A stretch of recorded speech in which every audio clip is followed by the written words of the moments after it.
Compliance, the final frontier. Tom Fox is the voyager of trekking through compliance. His mission? To explore the original series and seek out and share what it can teach you about compliance. Here's your host, Tom Fox.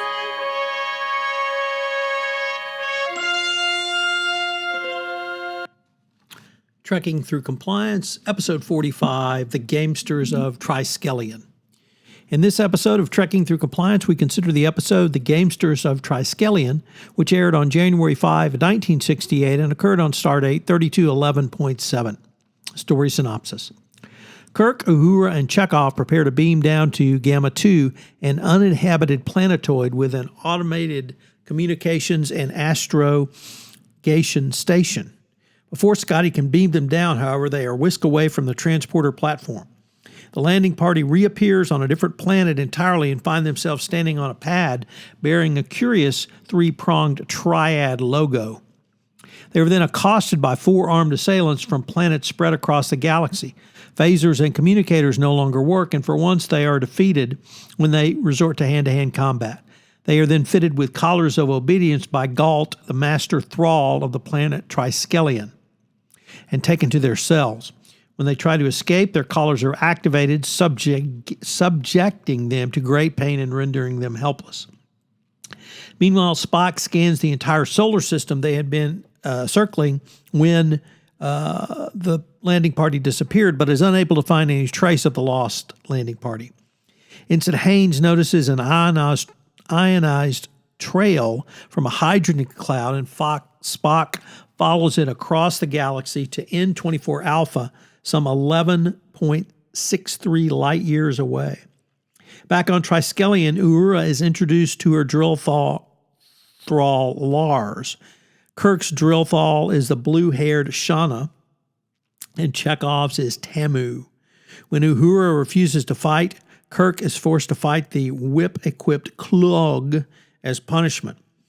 Upon witnessing Kirk's successful battle, the providers controlling the thralls bid for ownership of the newcomers. While on a training run, Kirk tries to distract Shahana by telling her about love. When Kirk asks her about the providers and she begins to answer, her collar of obedience is activated. When she recovers, Kirk seduces her. The providers find this amusing and do not punish Kirk, but make him stop. Back in his cell, Kirk knocks Shahana out and uses her key to free Uhura and Chekhov.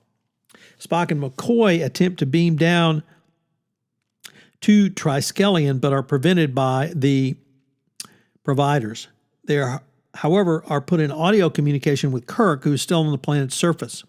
The providers then reveal themselves to Kirk as three glowing brains, one yellow, one green, and one orange. They threaten to destroy Kirk and the Enterprise, but Kirk makes a bet with the Gamesters about his ability to survive in combat. If he wins, the providers must free Kirk and the thralls and the Enterprise.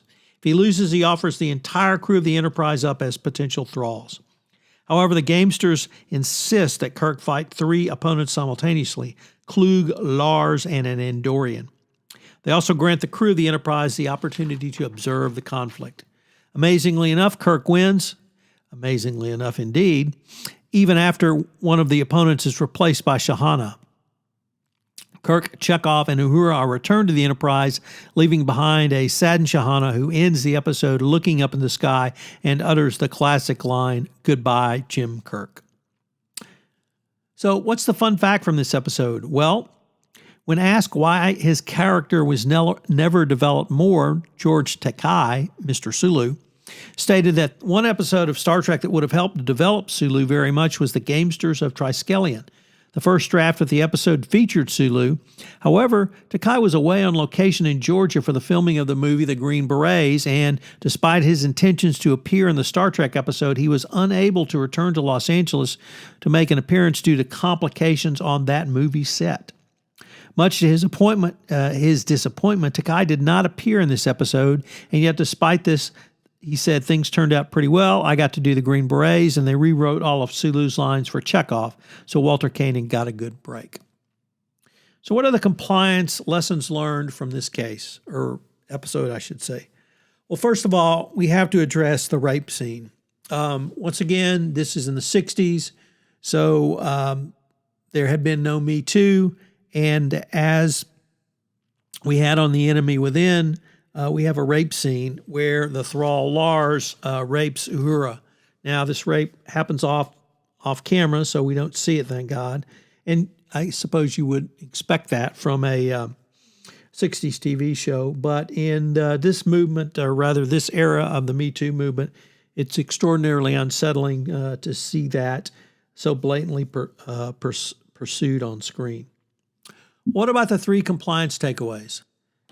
Number 1, do you use the tools available to you?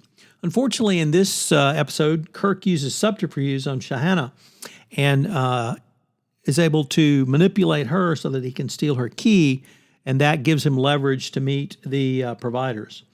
So what tools do you have that you're not utilizing? But I really want to use this to have a broader discussion about risk. So points 2 and 3 are going to be together around risk. And it starts off with what is risk? Well, Kirk here, in a fairly bold move, bets the lives of the entire Enterprise crew to get out of the situation he finds himself.